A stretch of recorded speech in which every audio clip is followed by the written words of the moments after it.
જય શ્રી કૃષ્ણ.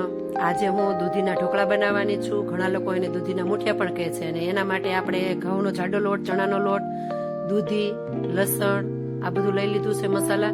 અને પછી સૌપ્રથમ આપણે દૂધી ખમણી લેવાની છે અને લસણ ખાંડી લેવાનું છે. અને જે ઘઉંનો જાડો લોટ અને ચણાનો લોટ છે એમાં દૂધી ખમણી નાખવાની છે.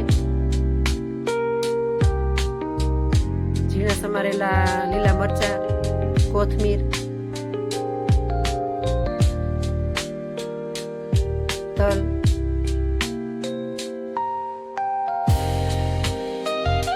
હળદર, ધાણા જીરું, થોડો ગરમ મસાલો, લાલ મરચું અને થોડી હિંગ અંદર નાખી થોડાક ખાવાના સોડા નાખવાના છે. કારણ કે સોડા નાખવાથી આપણા ઢોકળા છે એકદમ પોચા થાય છે. અને થોડુંક અંદર સ્વાદ પ્રમાણે મીઠું,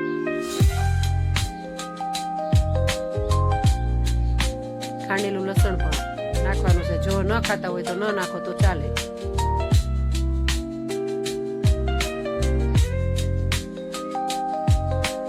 મોણ માટે થોડુંક અંદર 2 થી 3 પાવડા તેલ નાખવાનું છે.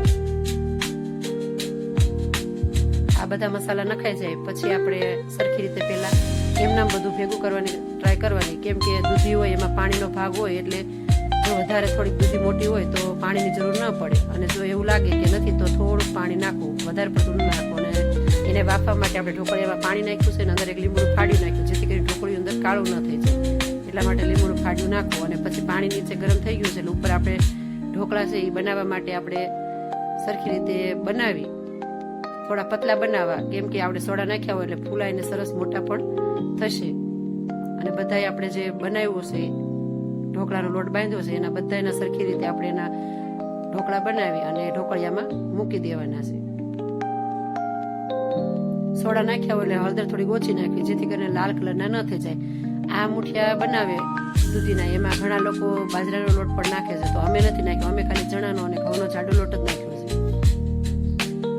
આપણા ઢોકળા છે એ તૈયાર છે અને સરખી રીતે બફાઈ ગયા છે. એવું લાગે તો છરી અંદર ખૂંચાડી જોઈએ. જો છરી સાથે ન ચોટે તો એ આપણા બફાઈ ગયેલા તૈયાર છે. પછી એના ટુકડા કરી એને વઘારવા માટે આપણે તેલ મૂકી માપ પ્રમાણે એમાં રાઈ તતરી જાય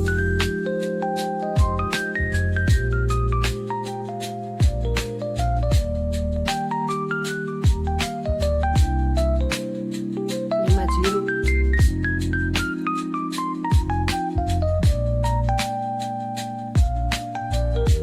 તલ,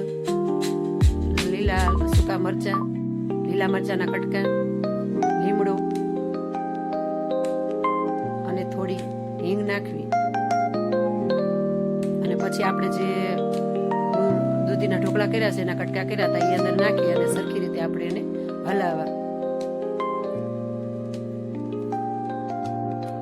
રાઈ, જીરાનો અને તલનો જે વઘાર છે એ બધા ઉપર સરખી રીતે ચોટી જાય રીતના. પછી આપણે અંદર દળેલી ખાંડ,